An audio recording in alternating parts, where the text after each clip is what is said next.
So our first evaluator is Chris, and he's going to be evaluating, I believe is Diane. So if you want to tell us, Chris, what you're going to be doing. Sure, I will be evaluating Deanne's speech. This is part of her presentation mastery path in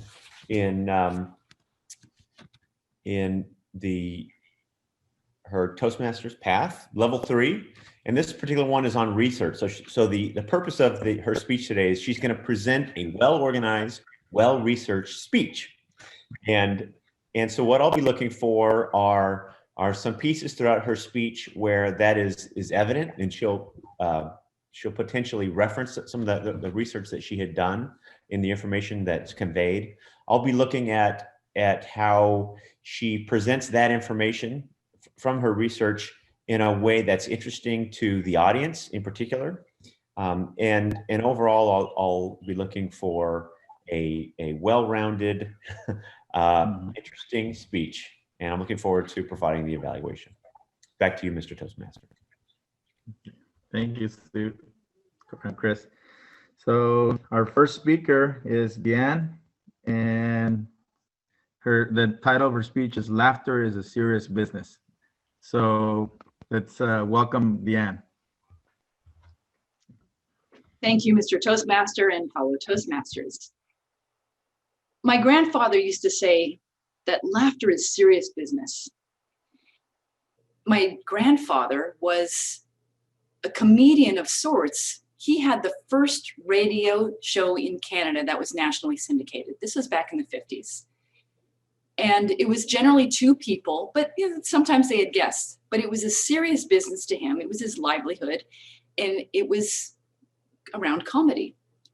He would plan meticulously all the skits. He would write in fact, I have these journals that are really large journals, and they would write everything out, all the scripts, the lines, and he would write the word pause and circle it and have space just to indicate how long the pauses should be. It was a formula. He knew how to deliver the punchline and set up the jokes. It was truly no laughing matter. It was absolutely serious business. You know, life today, not just with the pandemic today, but in our generation, we've become so serious. Yet laughter, we know, is the best medicine. We've heard this over and over, but it's not really talked about much. And you know, the other great thing about laughter is it's free. It doesn't cost us anything. Norman Cousins was an author and an editor of the Saturday Review for 30 years, and he was a psychology major. And back in the 70s, after a 30-year career, he came down with a really debilitating illness and was hospitalized. And he was told that, you know, this was going to be the end. This was his undoing, and he was going to die. And so he's kind of resigning himself to the fact. He thought, well, you know, how do they know this stuff? This is a weird illness. They don't know anything about it. But in general, he thought, well, what's my choice? I want to just make light of things. So he had his wife bring in, this is in the 70s. So he's had his wife bring in a VCR. Actually, it might have been a beta, who knows, you know, the Super 8 kind of thing, and tapes of his favorite shows like Carol Burnett and Bob Newhart and Laugh-In. I think he liked All in the Family. I don't know if any of you are old enough to remember All in the Family. And he just laughed every day. And he noticed that his pain was reducing and he was actually feeling better. And so with the encouragement of his doctor, they just kind of continued on this path. And he was, you know, kind of a natural at it anyway. And he had what he called in his book a wee nurse, because she would come in every morning. It's like, how did we sleep last night? And how are we doing today? Every morning he was supposed to pee in a cup, and she would analyze the urine. And so one morning he played a trick on her, and instead of peeing in the cup, he poured apple juice in it. And she came in and picked it up and said, my, we're cloudy today, aren't we? And he said, I'll run it through again and see if it's better. And he drinks it down, and she was like mortified, and he's laughing. Anyway, so he did recover from that illness, and he went back to be the editor of his publication until his retirement back in 1979. And he wrote a book about it. Excellent book, Anatomy of an Illness, which has been taught in medical schools ever since. And yet we don't really talk about it in our life. We don't know. And yet there's so many studies. There's hundreds and thousands of studies about how laughter is so beneficial. There was also a study done by Psychology Today that said children aged 4 to 5 years old laugh about 300 times a day, and adults 17.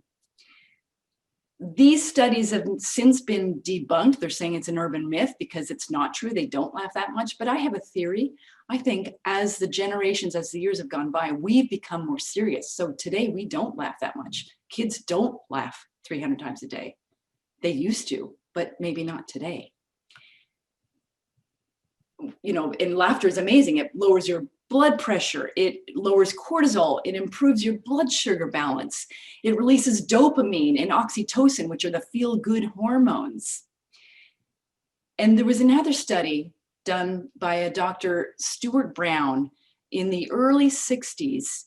He wanted to understand what would make a person feel like they had no hope, and they wanted to take not only their own life but other people's lives. And there was a study done on a young man who killed several people at a university in Texas. And so he studied not only him, and he didn't die, he went to prison. He studied him, and he went on to study other inmates to see what they had in common, all these people who committed more than one homicide. And what he found was all of these people had troubled childhoods. They didn't laugh, they didn't play. They were very different. As maybe something was abuse and something was divorce and something was, and another child had, you know, financial strain that they didn't have a place to live all the time, or there was food scarcity. All different in those parts, but the same common denominator was they didn't laugh, they didn't play. And he went on to found the National Institute for Play, and he switched his career based on this. And that institute is still going strong today. And today, for me, in my career with, you know, in health and wellness, I want to look at all things that are part of ways to improve our health. And laughter, again, it's free, it's amazing, right? But it's serious business. We have to make a concerted effort to do so, to bring it into our life. And again, you know, back to my grandfather and his, you know, his serious business of this. I wish he was alive today so that I could ask him more questions. You know, I have some of his journals. They're faded and they're dusty, but they don't talk about the formula. They just have the lines. I wish I could talk to him and really understand how he brought this serious business into his life and ended up bringing so much laughter, not only to his life and to his family, but to, you know, hundreds or thousands of people across Canada when he had his show. So I ask all of you, fellow Toastmasters, when was the last time you laughed? And how much of an effort do you make to bring laughter into your life? You know, remember, laughter is serious business. So I encourage you all to do so. Back to you, Mr. Toastmaster. Thank you, Deanne. It's that's a very, very good speech about laughter. We all should be doing a lot more of it, especially right now with being locked in the house. Should be doing more laughing. And we want to give Deanne a minute so that we can send her privately some what we thought, you know, evaluation of her speech. That would be good. So now I turn over the meeting to our general evaluator, Ranjita. So welcome to the floor, Ranjita. Thank you, Mr. Toastmaster. I will start off by calling on the evaluators. So Chris, please take the stand at the forum and give your evaluation for Deanne. Okay. Great. So thank you. I'm general evaluator. I had the opportunity to want to provide an evaluation for Deanne's speech. The title of her speech was "Laughter is a Serious Business," which in itself sounds like initially an oxymoron, and but a really interesting topic. And Deanne jumps into her speech with a short story about her grandfather, about how her grandfather was had a somewhat of a comedian on the radio show.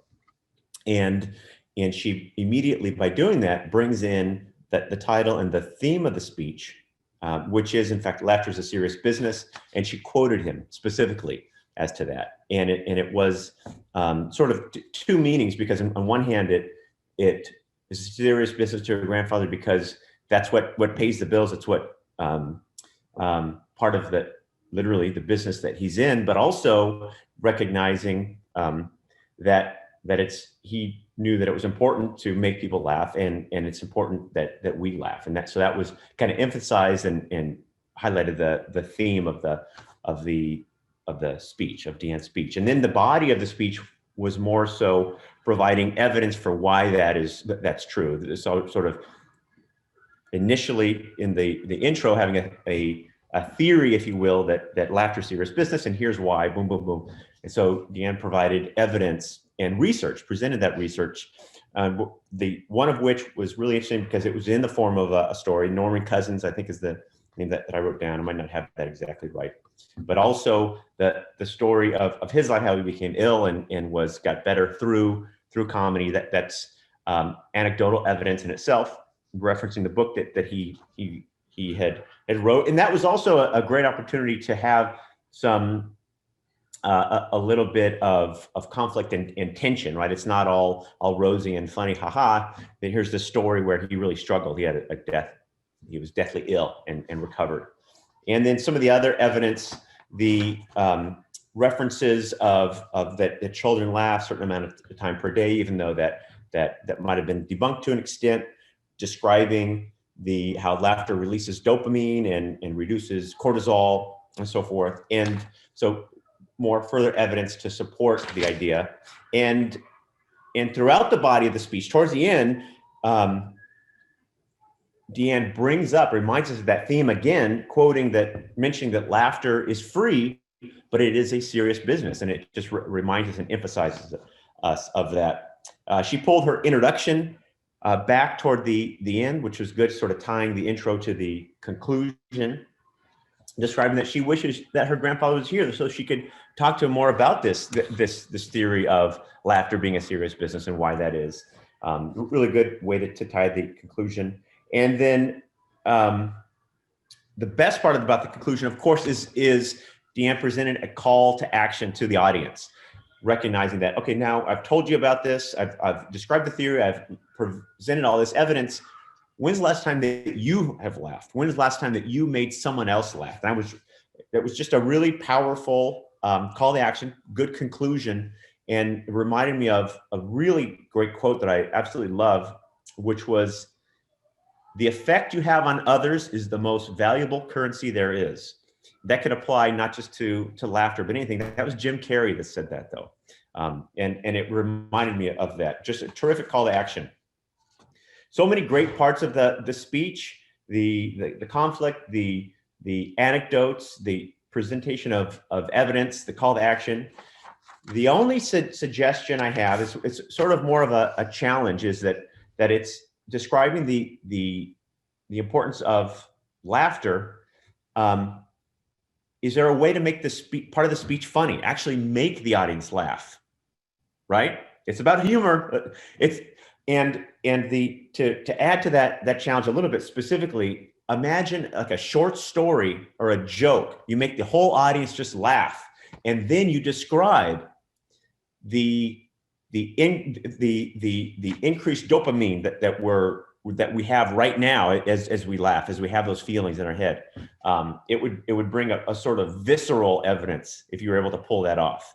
So that's a big challenge, but gosh, it'd make what is already a terrific speech even just that much better. So really enjoyed it. Thank you. Back to you, Madam General Evaluator. Thank you, Chris. That was a great evaluation.